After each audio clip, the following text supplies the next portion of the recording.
Arestado ang isang Romanian sa Makati City matapos mahulihan ng mga na-clone o yung mga kinopyang ATM card. Narito ang unang balita ni Lia Manyalac del Castillo.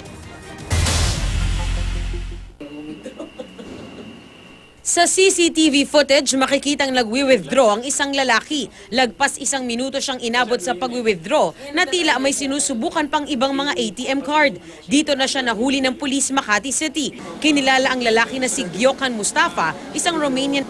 Naalarma ang bangko dahil December 24 pa raw sumusubok si Mustafa na mag-withdraw sa kanilang ATM at tila nagtatagal palagi. Nang maaresto, 18 iba't ibang uri ng card ang nakuha kay Mustafa.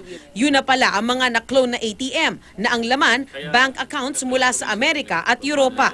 Parang card dun sa mga amusement center, di ba? So, yan, meron siyang magnetic strip na andyan lahat yung information na na-clone nila. Yung system kasi natin dito, hindi pa ganun ka-secure dahil we're still using yung magnetic stripe o strip.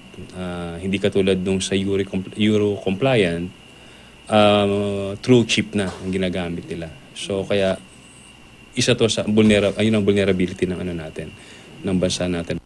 Bukod sa mga card, nakuhanan din si Mustafa ng 4,900 pesos na cash. December 18 lang dumating sa bansa si Mustafa at babiyahe na rin sana pauwi ng Romania. Isang kaibigan daw ang nagbigay sa kanya ng mga card. The friend told me in my country, maybe he works here and I come here. What were you supposed to do with the cards? Take the money. The money that you were supposed to take, what will you do with them?